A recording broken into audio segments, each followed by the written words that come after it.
Good evening, everyone, and welcome to our webinar tonight. We have with Dr. Scott Lynn, all the way from the US. Dr. Scott, thanks so much for your time, and we're looking forward to learning from you in terms of ground forces. But before we kick off, just a few local rules. Please remember to have your microphone on mute. If you have a question, just raise your hand in terms of reactions, and then we'll attend to your question as we move along. Then without any further ado, Dr. Scott, thanks so much, and the floor is yours. Thank you so much. It's a pleasure to be presenting for you. I know we did a webinar previously. I can't remember how long ago that was, maybe 5 to 6 months ago. In October. Okay, good. Well, since then, 2 days ago, we had our first child. My wife and I had our first child. He just arrived 2 days ago at 3 in the morning, so we're just kind of getting used to that. So luckily he let me sleep a little bit last night, so I should be good to go this morning. But if you do hear some crying in the background, hopefully he stays nice and quiet. I think he's pretty sleepy right now, but please excuse it if you do hear some crying in the background. I know that some people maybe weren't able to make it online right now, and we'll be watching this later, the recorded version of this later. As we go through this, if you're watching live, feel free to ask questions as we go. So as he said there, you can just hit the raise your hand button and you can unmute yourself. And I generally prefer to address questions as I go, because that's when I'm talking about that particular information that you have a question about, so we don't have to go back and figure out what your question is about. So yeah, please ask as we go. And for those of you who are watching online, or who are not with us live and are watching the recorded version of this later, my social media handles are down the bottom here, so feel free to add me on there and message me with any questions you might have. And I'll try to monitor the chat as I go as well here. Evening, everyone. It's morning here. It's 9 a.m. here in Los Angeles, so it's I'm just having my coffee, and I'm sure you guys are drinking something a little different at 6 p.m. All right, so let's get started. So I think the main point of this talk is talking about some of the work I've done in terms of using the ground to create speed. We know how important speed is in the game of golf now. I'm pretty sure you've never given a lesson to somebody who came in and said, I wanted to hit it shorter. Generally hitting the ball longer, and we know from all the analytics people are talking about in golf now, hitting the ball longer is very beneficial to scoring better, even if it does result in a small decrease in accuracy. Distance is just so important in the game right now. And I've been lucky enough to work with some of the longest hitters in the world, the long drive guys on the force plate, long drive guys and girls. And we've learned a lot from what these people do to create the incredible speeds that they do, that I think can be applied to regular golfers as well. We can take little pieces of what these people are doing in terms of their long driving and apply it to pretty much any golfer that you've been working with. But the caveat there being everybody's different. And that was kind of the thesis of my first lecture that I gave for your PGA, was that everybody's different, and we have to kind of tune the forces to the individual. That's what becomes really important. And as you get better at doing this and understanding the factors that are related to which forces might be optimal for one person, but not quite so optimal for another, I think you can become a really effective teacher using ground reaction force technology, or even just these concepts. If you don't have ground reaction force technology, there'll be a little more trial and error in terms of you don't really know when you give that person that cue, are they changing the force that you're trying to change? But monitoring the ball flight and using a launch monitor to see if things are improving. You can still get there using these concepts. It just might take a little longer and be a little more trial and error and a little more guessing. But recently, just a couple months ago at the start of the PGA Tour season, I was contacted by a couple of coaches of some pretty high level players to help them with their games. One of these people being Colin Morikawa. And you can see here is Colin Morikawa hitting a driver. The main reason they contacted me with Colin was because he plays a lot of golf with different players. One of them being, because they both live in California, Xander Schauffele. Actually, they both live in Las Vegas, actually. So he plays a lot of his golf with Xander Schauffele, and he says Xander and him are about the same distance with their stock drivers. But when they get on like a wide open par 5 where there's lots of space, Xander has another gear, another level to take his swing to. And then he can outdrive Colin by, 20, 30 yards, where Colin doesn't have that extra gear. He's like, I don't know where that gear is. I can't find it. So they brought me in to try to kind of help him find another gear. And whenever I look at somebody's swing on a force plate that I'd never worked with before, so this is my first time working with Colin, you want to kind of determine what their dominant ground reaction force pattern is. And you can see here that what Swing Catalyst does is it puts tour average bands on all of these graphs, which helps you a lot, because if I told you that, a player came in and they had 12% of their body weight in maximum horizontal force during the golf swing, and I just told that to you right now, you'd be like, all right, I don't know, is that a lot? Is that a little? I have no idea how much that is. But if we know what the tour average is, it gives you some kind of idea, how much is a lot or how much is a little of that particular force. And so you can see, if I had to rank these forces, his horizontal force, or his side to side or right left force, we call it front back force, doesn't make it to the bottom of the tour average. So the middle of this black band is the tour average, the top of the black band is +1 standard deviation, and the bottom of the black band is -1 standard deviation. So he has a very small amount of horizontal force relative to kind of tour standards.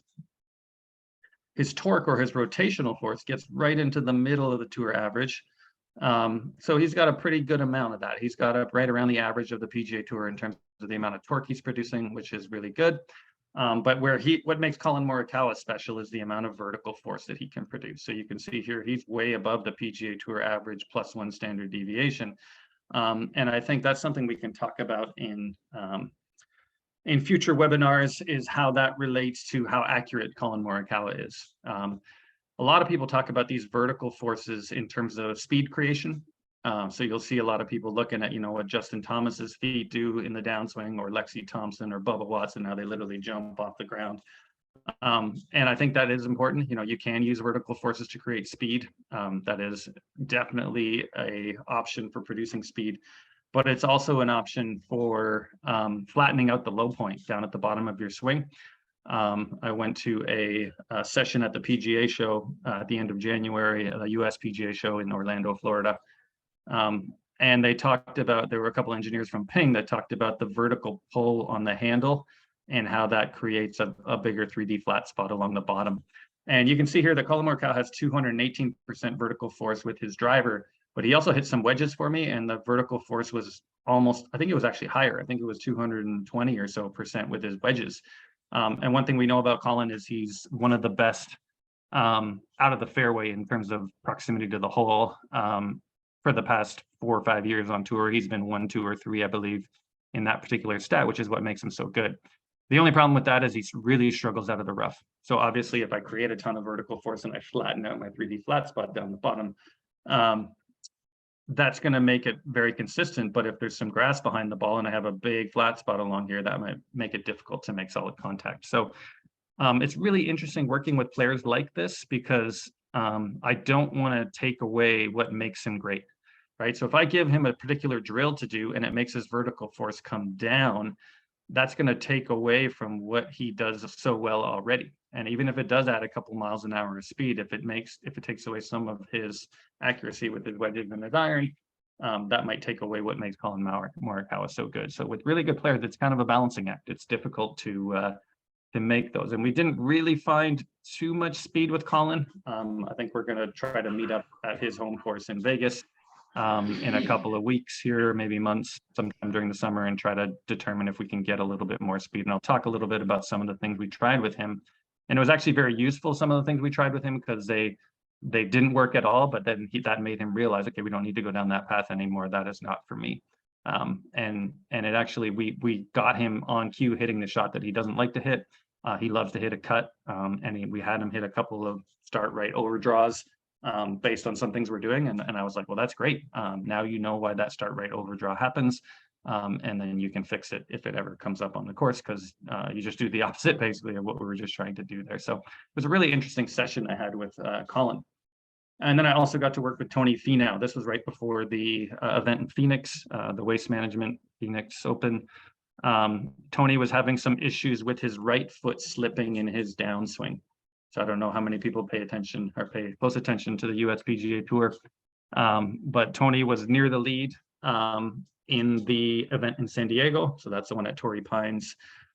He hit his drive in the middle of the fairway on 18, and he had I think he said a 4 or 5 iron into the green. If he hits the green and makes eagle, I believe that would have put him in the lead. He was one off the lead. And his right foot slipped on his downswing and he chunked it in the water, made double, and finished 12th or something. And so they wanted to figure out why that was happening. And we had some pretty interesting success with Tony. He just won last week, a week before. I don't remember. All the days are kind of blending together now that we got this little one here. But I think he's been having some pretty good success with that, and I'll talk a lot more about what we worked on with Tony that I think proved to be relatively successful. But if you look at Tony, you see a much different pattern in terms of his ground reaction forces. So you see his horizontal forces in the middle of the tour average, almost above that. So he's creating a lot of horizontal force, not as much torque. So Colin Morikawa is in the middle of the tour average. Tony is kind of below the tour average, so he doesn't have a whole lot of this. And his vertical force is lower than Colin's. So I would say that this is the big difference here. His dominant ground reaction force would probably be horizontal and vertical, whereas clearly Colin's was vertical, with the second, if I had to rank them, being torque. And so if you tried to teach these two athletes the same way, you're probably not going to get good results with each athlete. And so you really have to know how to tune these forces to the individual in order to use ground reaction forces effectively. And I think really good coaches know how to move these needles around. So if I told you to have somebody on the plate and you make a hypothesis that they need more horizontal force, you should have some tools in your toolbox that we talked about yesterday in terms of last time I was on here, which was in October. You should have some tools in your toolbox to manipulate the horizontal force. If I want more, how do I add more? And throw some of those drills at them, see if it changes the horizontal force and see if it causes the change in club delivery and ball flight that you wanted to achieve. Same thing with torque, same thing with vertical. I think we talked mainly about just push off horizontal force, breaking horizontal force, torque, and vertical in the previous webinar, but we've discovered some new things here, and that's kind of what we worked on with Tony, related to the individual force plates. Now that we have the dual plate system. So our previous swing catalyst system was one complete force plate, and some of the data I'll show you today is based on a single plate.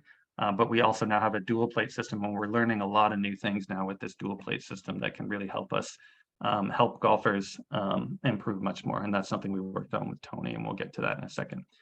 So this was the one of the slides I showed in my previous webinar where we're talking about, I believe the best golf teachers that using ground reaction force technology are the ones that can tune the forces to the individual. So this is an amplifier for like a guitar, let's say, and somebody who's really good at playing a guitar will strum their guitar, hear the notes, or hear the sound that it makes, and they'll tune this. So they might turn this one down a little bit, turn this one up a little bit, and turn this one down a little bit, and then they'll strum it again. Did that sound better? Did that sound worse?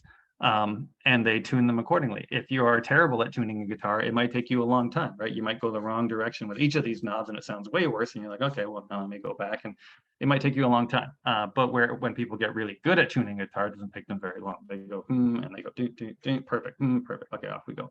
And that's what I think the best golf teachers can do. They know how to tune these forces to the individual. And then you can get good ball flight or good ingredients in the person's swing right away. And that's something that I think is really important, is you have to be able to get the elements of the person's swing in a golf lesson relatively quickly. And then you spend the rest of the lesson trying to teach them how to cook.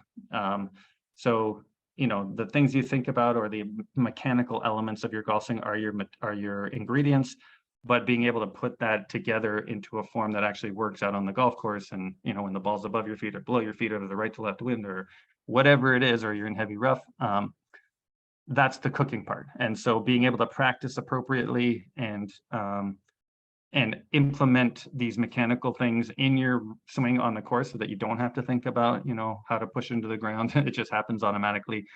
That's the key thing and I think some of the best teachers are the ones that get the ingredients super quickly. They don't have to screw around and take hours and hours to figure out the player's ingredients. And then they can spend the rest of the golf lesson teaching them how to cook and how to actually put this into play so that they can use it on the golf course appropriately. Because most golf teachers will spend the whole hour and a half getting the ingredients, and then they finally get the ingredients and they send the player off, and then they play terrible and they come back and say, well, that didn't work. Well, it's not that it didn't work, it's just that you haven't learned to cook those ingredients up yet into a form that that you can put it into play with. And so that's the really important thing, I think is, and I think that's the real value of technology like ground reaction force, or like force play technology, helps you get to that, get their ingredients really quickly, and then you can move on to the practice part and putting together really good practice plans so that you teach those golfers to cook it up so that they can use it on the golf course and in pressure situations and all those things that that we need to do, obviously, as golfers. So when I think of these three principal ground reaction forces, so the horizontal force or the front back force or the right left force, whatever you want to call it, the torque and the vertical force, I generally think of them as relating to the three principal planes of movement. So you think if I move in the frontal plane, that'd be like a side shuffle, kind of moving side to side. That would be mainly our horizontal force that is produced in the frontal plane. If I think of torque, that's like a rotational force, right? These are the ones where we start to think of players like Dustin Johnson, where the belt buckle's pointed at the target. Obviously, Collin Morikawa creates a pretty good amount of torque as well. That would be our rotational force happening in the transverse plane. And then the vertical force is the one that I would use to bend down and jump up, right? That would be moving in the sagittal plane. So I generally in the past have talked about these forces as relating to the planes of motion. And I mean, I've worked with a lot of physical trainers who can do some assessments on players to determine what plane you're best at moving in, and then try to tune your golf swing to your physical capabilities, or what plane you work the best in is pretty important. You can also say, you know, Collin Morikawa is pretty good at vertical force production. If we wanted to make that better, we'd design exercises in the gym that work on vertical force production, and then come back to the golf swing and see if it's improved, changed, whatever. And so relating the forces to the principal planes of motion, I think, is pretty important to understand. Then also understanding the swing plane and how that relates to the principal planes of motion is really going to help you understand how to tune these forces to the individual. So if you look at a typical golf swing plane, and we know from Dr. Kwan's work that the swing isn't actually perfectly planar like this. It is planar kind of from waist high to waist high, or in this functional swing plane area where Dr. Kwan talks about. So there is a plane kind of down here. Up here, the club can move kind of all over the place. But let's, since we all understand that, let's kind of make an assumption that the swing is somewhat planar, and understand that this plane here that this guy is swinging in, if we look at it, it's kind of a combination, if I draw on here really quickly, of, so this would be our transverse plane that cuts us into an upper and lower half, and this would be our frontal plane that cuts us into a front and back half. And so you can see that this plane is kind of a hybrid plane, whoops, between, I'm not drawing that line very well, that's kind of a hybrid plane between the frontal and transverse planes. And every golf swing is going to be some form, let me do that again for you, of a hybrid plane. Be looking at down the line view between the frontal and transverse planes. And because the ball is on the ground in golf, you could see that that plane has to be tilted up a little bit more towards the frontal plane, because we have to somehow get that club down to the ball. So obviously the closer we stand to the golf ball, so if I took his feet and put them in here, like in here and in here, so now that plane would have to be a lot steeper for him to get to that golf ball. So changing how far away they are could change the plane of the swing. So, and then if I take his feet and move them back here, move them further away from the golf ball, that would take that plane and it would shallow it out or flatten it out. So changing how far away you are from the golf ball can change what plane you can swing on. And when we learned a lot about how the ground reaction forces are affected by the plane the club is moving in, by work we've done in baseball. So we've recently, Swing Catalyst has 18 of the Major League Baseball teams using our force plate technology to help their hitters. So there's, I think, 30 teams in Major League Baseball, and 18 of them are now using our technology. And the thing with baseball is the ball's now in the air, right? The ball's not on the ground. If it's on the ground, they don't swing at it. So the ball has to be somewhere between your knees and your chest for you to swing at it. So it's going to be somewhere up in here. And obviously, if the ball is up in here, that's going to flatten out my swing plane. So if I take my golf ball and I put it up here on a big long tee here, well, obviously that's going to take this plane of the swing. If I swing in this plane, I'm not going to hit it.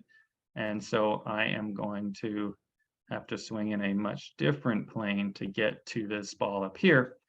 And what we're finding is the torque or the rotational forces, the forces in the transverse plane are way more important in baseball.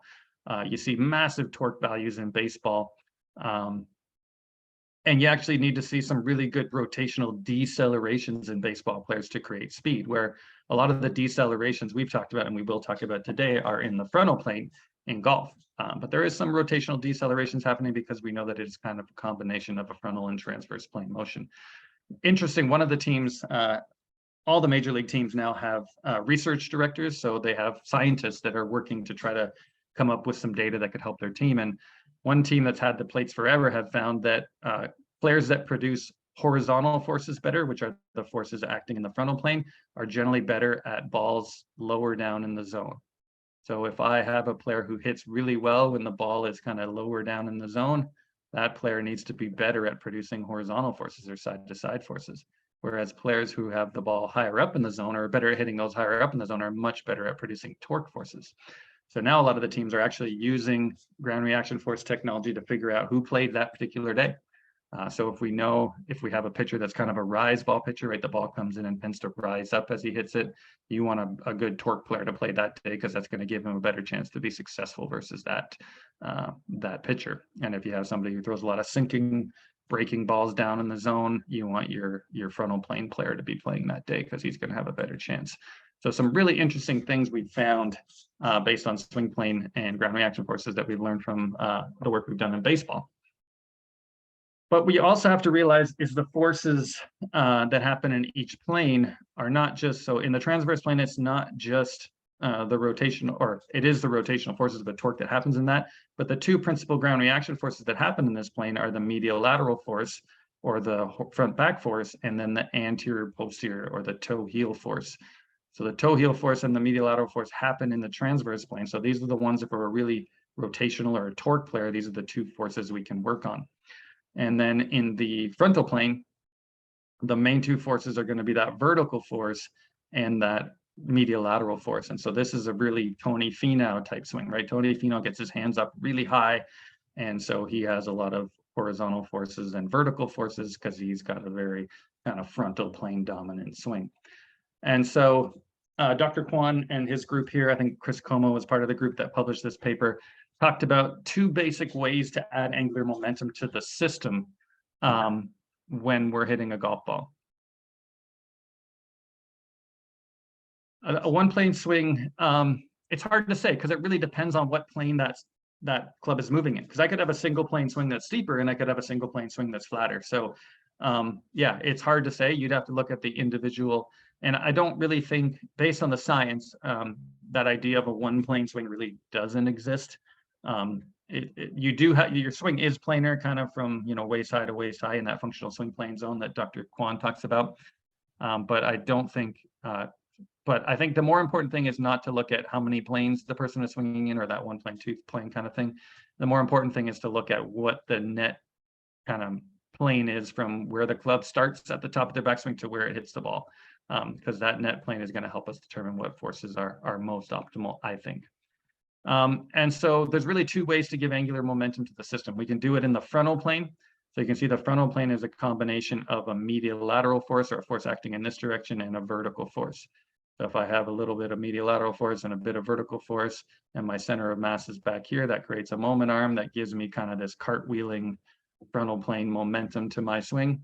And so, Tony Finau uses this pretty well to create a lot of speed in his swing, where Colin Morikawa, I would say, uses a lot more of this transverse plane. So this is where we're using those forces that go forward and backwards more. So we have the toe heel forces creating that. So, obviously in the downswing, my trail foot's pushing backwards or pulling backwards into the ground, creating that forward reaction force. My lead foot is pushing towards the ball, creating that backwards reaction force, and that gives me some transverse plane momentum to my swing. And so determining whether a player is more frontal plane or transverse plane dominant swinger can really help you in tuning the forces to that particular player. So if we look at kind of some very different swings on tour, kind of at their top of their backswing. So the net force that Matt Kuchar with this very flat plane is going to have to use to get the club on the ball is going to be a torque or a transverse plane swing. And I've worked with Matt several times, and torque is his dominant ground reaction force, which is a good matchup, right? Getting that flat plane, he looks more like a baseball player here, so he has to be very efficient about producing torque. Tiger, you can see here, is kind of a very neutral plane. So his has to be kind of right in the middle. He has to use some frontal, some transverse, and kind of optimize it right in the middle. And generally, I think our eyes really like middle plane swings because they're pretty for us. So if we look at Tiger, if we look at Ernie Els, if we look at some of those swings that we're like, wow, that's Adam Scott, they're the ones that look really pretty. But trying to take a pretty looking swing and apply it to everyone probably isn't the best idea. So but these would be the ones that I would say are right down the middle in terms of their contribution, kind of half from transverse plane, half from frontal plane. So you can see that that swing plane is probably about the same distance from the frontal plane as it is from the transverse plane.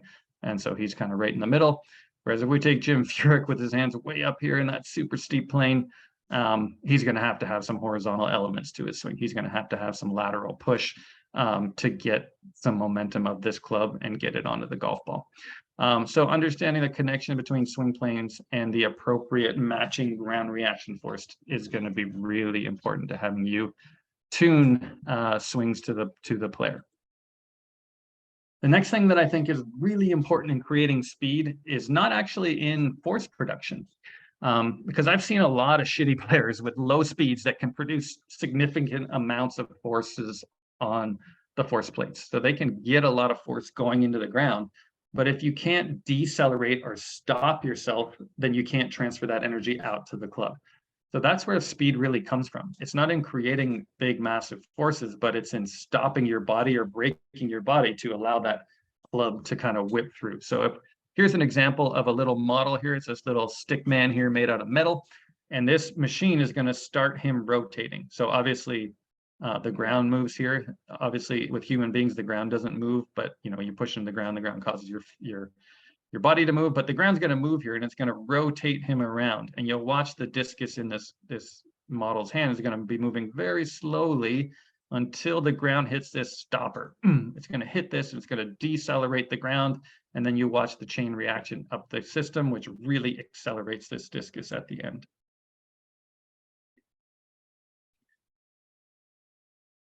So you'll see that the body segment rotations and that acceleration of the distal segment doesn't really happen until this thing hits this stopper. And obviously, there are no stoppers for us to hit because the ground's not moving under our feet but we need to learn to push into the ground in a way to create deceleration forces and stop that or stop our body from moving in a certain direction, which causes the club to kind of release and create speed. So braking or deceleration is the key to speed in my estimation. And so we learned a lot about this from Kyle Berkshire. So you can see Kyle Berkshire here, he's about halfway down in his swing, just beyond left arm parallel. And you can see this horizontal force is negative. So a positive horizontal force is a net reaction force that's pointed towards the target. So if I went back to this point in his swing actually, let me switch to my software here really quickly so you guys can see this. So if I go to Kyle Berkshire and I take him, let's go to a frontal plane view here, face on right. If I take him to this point in his swing right here, you can see that green vector is pointed towards the target. So it's leaning in this direction.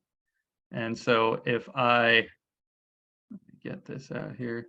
So you can see that this force has some force pointed in this direction to cause it to lean in that direction. So he's actually pushing into the ground in the opposite direction at this point in his swing. So he's pushing, let me get a different color here. He's pushing backwards. So this right foot is actually shoving in this direction and creating that reaction force that's pushing him forward. So that's a positive horizontal force. And you'll see a lot of really not very good and slow speed players that can create a lot of horizontal force. They get this vector leaning over here and they get that pelvis translating towards the target, but then they can't stop it. And if they can't stop it, you get that lead side. You'll see this a lot, you know, kind of bowing like this. You get that rounded lead side. So that's energy kind of leaking out of the system and not getting delivered to the club. And that's something that Kyle Berkshire is so good at, is in taking this vector that he's now put some momentum into the system with. So he's leaned this towards the target and given himself some angular momentum in the frontal plane. And now he's really good at turning that vector around and now causing it to lean away from the target. So now when we get that thing leaning away from the target, he's bracing and stopping his forward momentum and transferring that into the club. And so this horizontal braking force is super important. Another member of the Swing Catalyst team, I don't know if anyone follows him online. This is Drew Cooper. He is just kind of a, I don't know how old he is, maybe 35-year-old. He's got 2 kids, and he's been working with us. He's a sports scientist. He's worked for different force plate companies before, but he's now working for us. And he's gotten a lot of social media attention recently because of the ease. His swing looks so easy. So I'm going to play this at a kind of a normal speed here. So this is 81%. And if you watch this swing, it doesn't look rushed. It doesn't look, you know, violent at all. You know, he's just kind of cruising like, and if I had to guess club head speed there, based on just watching this swing, I might guess, you know, 112, 115, maybe. He's clearly a big guy. You'd swing it fast. But if you look here, that was a 136 mile per hour club head speed with driver. So he's super efficient about how he puts forces into the ground and creates speed. And if you don't follow him online, I suggest that you do. He puts out some pretty cool stuff about training and about how he's, and the cool thing about him is he's not a professional athlete. He doesn't have much time to do this. So he just talks about some of the things he can do in the short amount of time he has to kind of make this thing happen. But you'll see here the same thing. When he gets to about here in his swing, he's putting that horizontal force into the ground, creating some frontal plane momentum. He doesn't create as much though. So if you look at his center of mass would be here and his ground reaction force there. So his force is at the bottom of the tour average in terms of his horizontal force. He's not creating as much frontal plane momentum in his swing as Kyle Berkshire did, but you can see he's got significant torque and vertical. And obviously, what was Kyle's club head speed here? I can't remember. His club head speed was 148. So clearly his was a little bit more efficient in terms of creating that frontal plane momentum, but he's not putting as much frontal plane momentum in the system, but he's getting it out pretty well, because you can see here as he comes down, he's now turned that vector backwards. So that green vector is now pointed away from the target. So that means he's really bracing and shoving that lead side into the ground towards the target. And then the reaction force is pushing backwards, creating that braking force, accelerating that club into impact. One way to work on this force that I think I showed in my previous lecture is I get a really long piece of tubing, and I have people do practice swings. And as they do a practice swing, I'll wrap this tubing around there. So to work on this braking force, I'll wrap a piece of tubing around their waist, and then I'll stand over here towards the target. And I'll have them take the club back and then swing down in a practice swing. Obviously, you can't do this one hitting a ball because I'm standing up here where the target is.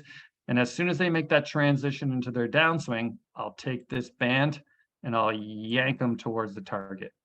And if they don't have the ability to stick this foot in the ground and create that braking force, it kind of knocks them over and they kind of fall towards the target. And that's a great way to learn. One of the best ways to learn is to fail, right? If I pull you towards the target, you fall over, the next swing I'm going to say, don't let me pull you over next time. Figure out how to stop me. And you can find that when you do that drill with the people, sometimes they learn to push that foot in the ground to post up through that lead side to create this negative horizontal force and start transferring that energy into the club. So that's something that I see pretty much every long driver, or some people that are very efficient at creating speed can create that frontal plane break.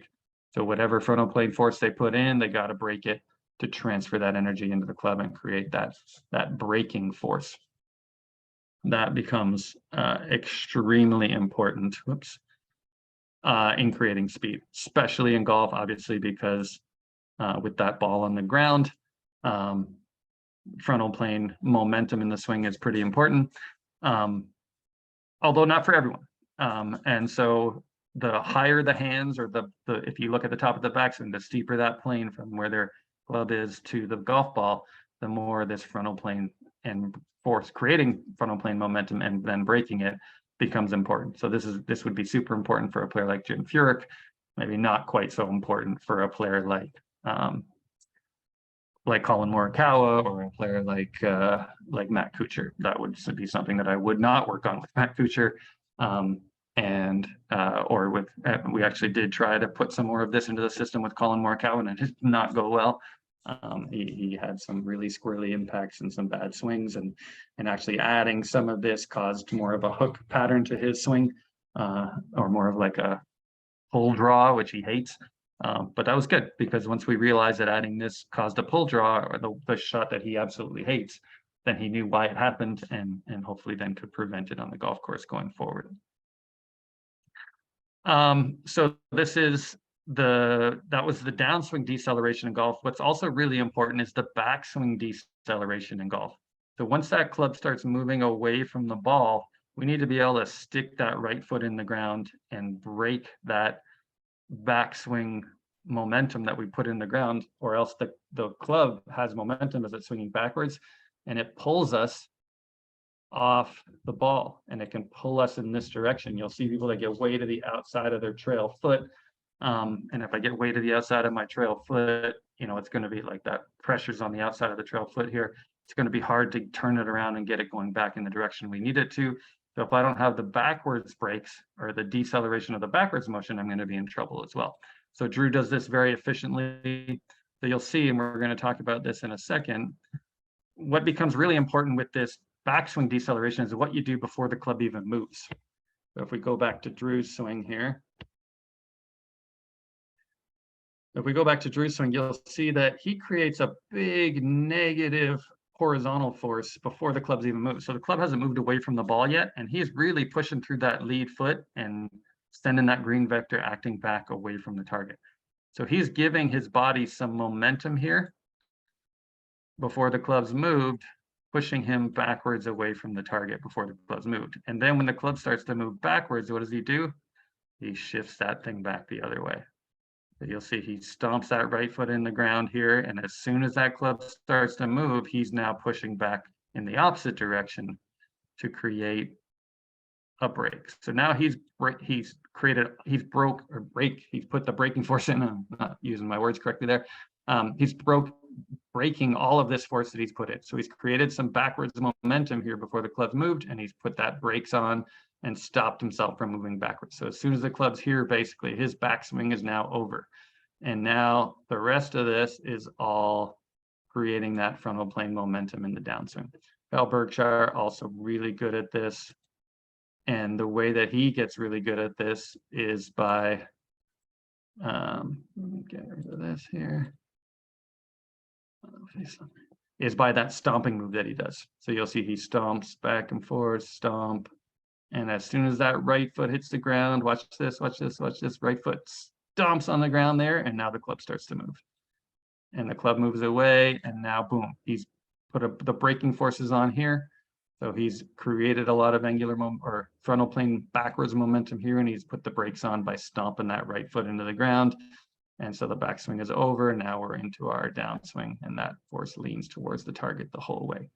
So that quick breaking of that backwards motion can become really important, and golfers that aren't very good at that and start swaying off the ball and have a hard time recovering get not so good at that. And so a really good way to train that braking force is to do the complete opposite of what we talked about earlier. So if I had Kyle here and he was not very good at this, I would take my band and I would wrap it around his waist here, and I would stand back here. And as soon as he started to take that club away from the ball, I would take my band and I would pull him in this direction. And if he's not good at creating this force right here, so if he's not good at creating that positive horizontal force early in the backswing, then I'm going to pull him over and he's going to fall over this way.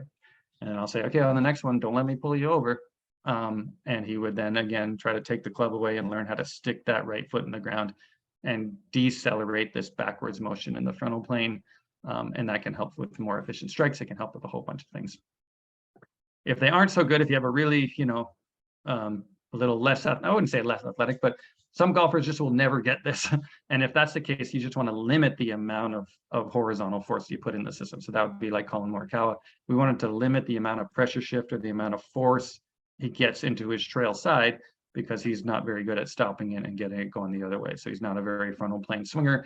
And so that's where I would limit his pressure shift. If you do this multiple times and they keep falling over, now we got to say, okay, well, we're not going to get 91% into our trail side. We're only going to get like 75, because you have the brakes to handle a 75% pressure shift. You do not have the brakes to handle a 91% pressure shift. And that's an interesting question. You know, do you send them to the gym to work out and figure out how to create those braking forces? Or do you just change their swing to match up what they currently have in the tank? That's a tough question to answer sometimes. Generally, when people ask me about that, I always ask them, well, when do you want to play well? If you want to play well very soon, then I think we want to take what you can currently do and match it up to what your golf swing does. If you have some time to work on things and go to the gym, then we might consider making a longer term change, which would be sending them to the gym to work on things, or obviously doing the two concurrently is never a bad thing. And I think that's really important. Every tour player, every really good player now has their swing coach and their physical trainer talking all the time to make sure that they are kind of on the same page and working on the same things. So the backswing deceleration is important. Now we have the transverse plane deceleration in the backswing that is really important. And this is something we've learned about recently because of our dual plate system. So now with our dual plate system, you can see here, I can click on either the right foot or the left foot to see what they're doing in terms of their torque producing capabilities here. And if I turn my camera on here, what we look at when we talk about torque person, so we have torque plate down here, that's the torque that he's producing to try to spin the whole plate. But torque person is the torque that he's producing in each individual foot. And what it's measuring is something called the free moment in biomechanics. So if I put my foot on a force plate and I just twist it like this, how much I'm trying to twist it is what we call the free moment. And it's really important in terms of braking force and deceleration in the transverse plane. And that's something that Tony was really struggling with. So let me show you here really quickly a little case study on Tony Finau. So Tony, if you watch, this was one of the first swings he took with driver, where his fault showed up. So he hit a few and it was okay. And then this was one of the ones he says, is what happened to me at Torrey Pines. So watch his right foot here when he hits this one. I'll slow it down for you here so you have a slower view of it. Watch his right foot.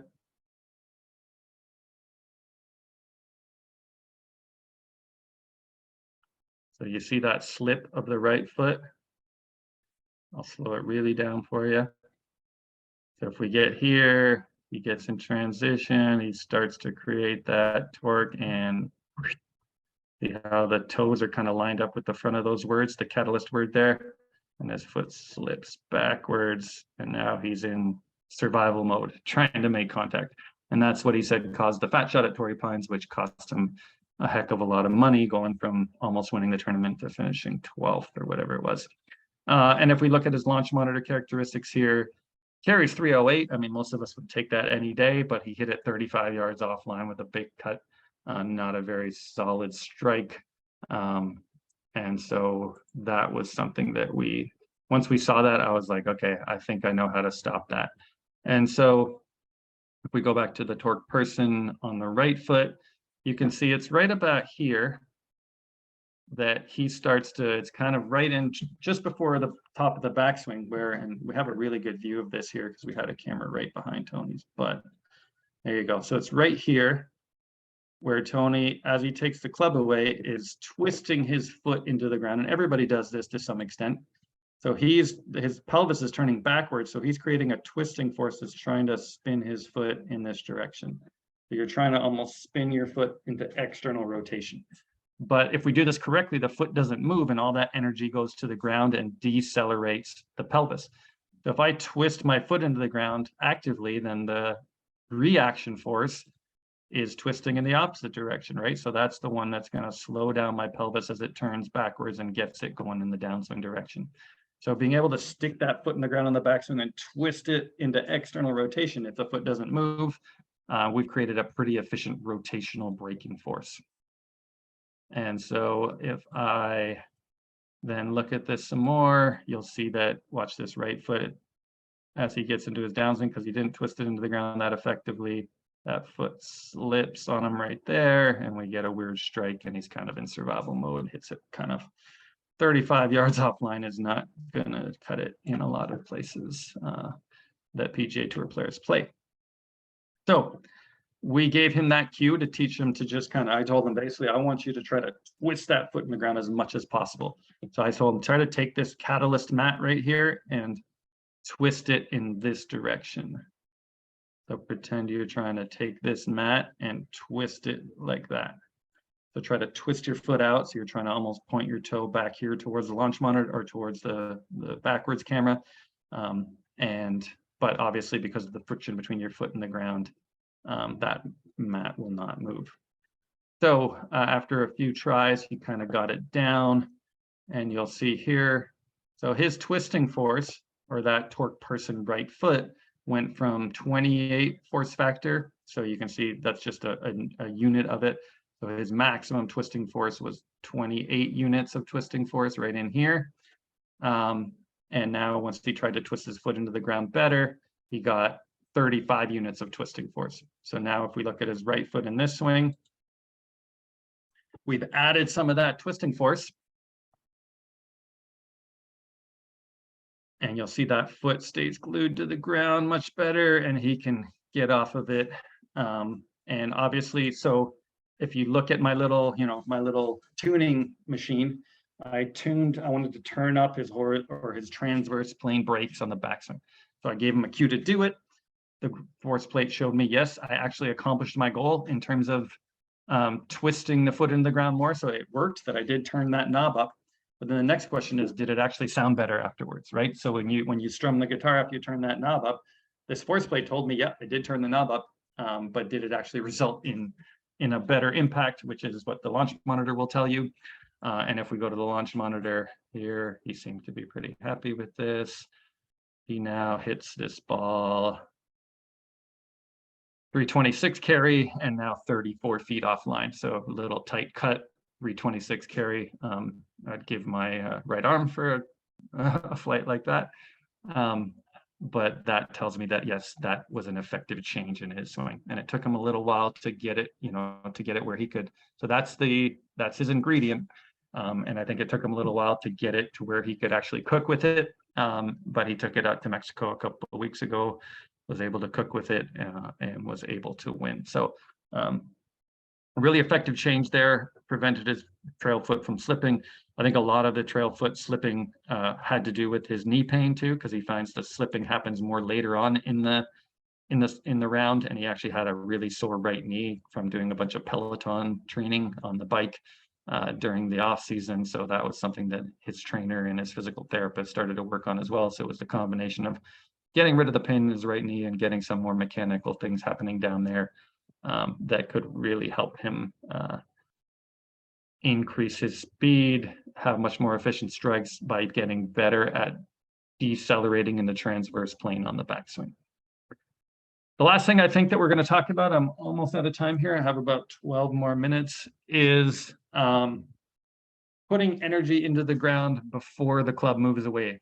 This is something that every long drive person that I've been around and been able to measure does very effectively. They put a ton of energy into the ground before the club moves away from the ball, which gives them their speed. So the perfect example of this is Kyle Berkshire, who does this really well in the frontal plane. If we go back to Kyle here, you can see that if we watch Kyle's swing, let me go to face on view, here we go. And if we look at these horizontal forces, like if you look right here, this is pretty incredible to me. Like right here, this club has not even moved away from the ball, and Kyle's putting 26% of his body weight in the horizontal forces into the swing. If we look at that, that's more than double. Let me see if I got him on here. What Colin Morikawa was doing. So if we look at Colin Morikawa, like in his downswing, where he's doing everything he can to create speed, Colin Morikawa puts 12% horizontal forces into the ground, where before the club's even moved, Kyle Berkshire is putting 26% horizontal force in the ground. So he's more than double what Colin's doing in his downswing, and the club hasn't even moved yet. So to me, that's what creates speeds. It revs the engine, right? It's really hard to go from super still to super fast right away, right? We got to kind of rev the engine, get it like you think of like a stock car or some kind of a car moving at a high speed. You know, you got to rev the engine, you got to get it, put this back on the pressure. You got to get it warmed up before you send it into gear and get it moving really fast. So that's something that Kyle taught us with the stomping. So the picking up the feet and stomping back and forth, that creates a lot of a frontal plane energy transfer. So we're getting a lot of energy in the system in the frontal plane using that stomping technique. But you can see that his torque stays relatively quiet. There's not a lot of torque happening there. So if you want more energy in the frontal plane happening in somebody's swing, if you assume that, so if we get somebody that has really high hands, or, you know, there's lots of other ways. If they're a very right leg dominant player, you want them to add more horizontal forces to the swing, that stomping technique is a really good one. And even players that their feet don't move. So if you look at, let's look at Drew here. Oh, let's go to this one. So here's Drew. And you can see that, let me go to the frontal plane, that's better. Bring this back up here to where he gets rolling. He doesn't need as long to rev his engine as Kyle does, but he doesn't hit it as far, so that's probably the key. But look at all this horizontal force that's going in the ground here, this big negative horizontal force, and he doesn't stomp. I mean, you don't see his feet physically moving, but there still is quite a bit of forces going in the ground there. So every long driver that I've seen has some form of this. So you can see the club's not moving, but there's a lot of energy happening there. He's not stomping, he's not lifting his foot up and putting it back down. So kinematically, it's a little harder to see, but on the force plate, we're still getting a lot of energy into the ground there. So what we do before we hit it is super important. Kyle really taught us that, but it's not for everyone. So if you see Kyle has all these horizontal forces going into the ground, and I got to work with Colin, and I saw Colin's driver swing, and you see he's got a flat line, right? So as he takes the club away, here comes it, nothing's happening, and the club's already moving away from the ball. So you'll see here, face on. If I move this over to here, where, you know, you saw all those peaks and valleys and Kyle's swing, boom, boom, boom, boom, boom. Colin's like flatline, flatline, flatline, flatline, flatline, flatline, flatline, flatline, and the club moves away from the ball, flatline, flatline, right? So there's not a whole lot of stuff going in there to create speed. And that was something we tried to work on, because I was like, I've seen a lot of long drivers who create a lot of forces in the ground before they move the club. Let's try it. Let's see what happens. It did not work for Colin Morikawa. One, it didn't add speed, and two, it created some strikes that he hated, which are those more kind of start, because he's really good at face control. He likes to start left, power fade or cut. And he was starting at left, and then it was drawing. And so that was not ideal for him, because it really changed his path. And so adding some of this was no good. And it actually, as we added some of this stomping or this kind of frontal plane momentum before he took the club away, it brought his vertical forces down. And once that happened, I was like, okay, we're not doing that, because that's taking away who he is. So even though it is an effective technique to add speed, not for everyone, and definitely not for Colin Morikawa. Next time I work with Colin, I'm going to try a little bit more of a transverse plane speed addition. So Martin Borgmeier, the current world long drive champion, he uses a much different technique to Kyle. So he doesn't lift his foot up and place it back down, but he kind of brings his heels up. So you'll watch him before he hits it. So watch his toes up, then his heels up, and then his toes up, and then he hits it. So just rocking back and forth toe to heel before you hit it is much more of a transverse plane initiation of the swing. And so if you look here, he's got a lot more torque happening. So you see his torque goes way up. He's creating a lot of torque. And if we're looking at torque, we want to look down the line. So his is more of a transverse plane cue, or a transverse plane adding of momentum to the swing. So you see there, he's creating a little separation between the blue and the red vector, which is those toe heel forces. And then he does it really well, kind of right here. There he goes. The club hasn't moved yet, but he's created all of this negative torque. So you see that there's that big separation, that V being created between the blue and red. So he's pushing one foot into the ground towards the target, which is this lead foot, and that's pushing that hip back, and he's pulling that foot back, creating the blue going towards, and creates that negative torque that he can then turn around and break, and that's where he's added transverse plane momentum into the system. And Martin generally hits a cut. Let's see if this one cut on him. Launch monitor. This one actually drew on him, but it carried 406. Geez Louise. So it's very interesting, but this is, sorry, is somebody there? Scott, I wanted to ask you a question just relating to Colin. If you were to increase his ability to break on his backswing, would that not increase the speed of his backswing? It could. The problem is everybody's nervous system is slightly different. And technically, if we were all machines or robots, increasing the speed of the backswing will help add speed. But with Colin, it does not, because we worked on that as well. I tried to get him to kind of swing it back a little faster. It resulted in missed strikes. So if you try, so to me, you have to have the nervous system to correspond to a faster backswing. So somebody like John Rahm has a really reactive, fast nervous system. He can handle it. He swings it back fast, can turn around and go quickly. Whereas I think adding that to Hideki Matsuyama, adding that to Colin Morikawa, it's not going to work. And so in essence, just because you're increasing the braking ability on the backswing doesn't necessarily mean that you're going to increase the speed of the backswing. No, I think it would be very difficult to increase the backswing deceleration in Colin. And it just throws off his whole timing too, because it's just not the way that he feels his swing. His internal timing is just so. We tried a bunch of that kind of stuff with him, because that's what the science says. Swing it faster, you'll swing faster. Add some of this stomping, you'll swing faster. Both of those things went horribly wrong when I worked with him and didn't add speed. And so this is something that, now I'm getting a lot better at understanding it. And we actually have some tests we can do on the force plate now to determine how your nervous system works. So I think if you put John Rahm on a force plate and did some jumping tasks, and you put Colin Morikawa on a force plate and did some jumping tasks, they would be very different in terms of how their nervous systems react. And this is something we learned a lot from a guy named Ben Shear. I don't know if you know him. He's he's a trainer. He's like a physical trainer, works with Luke Donald, works with Victor Perez. He does some testing. Pretty sure Dave Phillips has mentioned him a couple of times. Yeah. So he does something called resistor and releaser training or testing. So a resistor would be somebody like Rahm, who swings it back really fast, resists and fires through. I think they have to have a lot of fascial elements in their body, so that really tight fascia in their body that can stretch and recoil super fast. Whereas someone like Colin Morikawa is going to be more of a releaser. He needs a lot more time to create speed. And my Prius can get up the same speed as a Tesla, like it can go 100 miles an hour if it wants to, but it takes a long time to get there, right? And so if I'm more of a Prius type player, I need to take a lot more time and have a longer backswing to get up to speed. Whereas, John Rahm's more of a Tesla, I can get up there really quickly. And so that's something you need to think about in terms of tuning to the player. So interesting to me though, with Martin Borgmeier. So he creates tour average level vertical forces.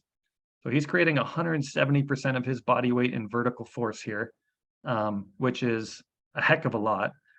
Before the club's even moved. So you'll have people that swing full speed with their driver and get to about 120. So he's creating more force than a lot of tour players in vertical forces, and the club hasn't even moved yet. And you see how he gets a really squatty feel here. So that's a much different way of adding momentum to the swing than Kyle uses. And so having all of these tools and seeing how different players do it very differently is really important. So this is what we're going to try with Colin next time, is adding more of a Martin Borgmeier cue trigger, which is more of a transverse plane, sagittal plane trigger rather than Kyle's frontal plane trigger, because that did not work well. So you'll see, look at the difference in positioning. He doesn't get that big squat that Martin Borgmeier does. His legs stay pretty straight. He's just adding pure frontal plane momentum in the swing before the club moves away, where Martin does it much differently. And so we got to understand everybody's different. Everybody does things differently. And we need to add the appropriate elements for every single player to make it work. All right. What time is it? Oh, I'm right on my time. Any other questions out there?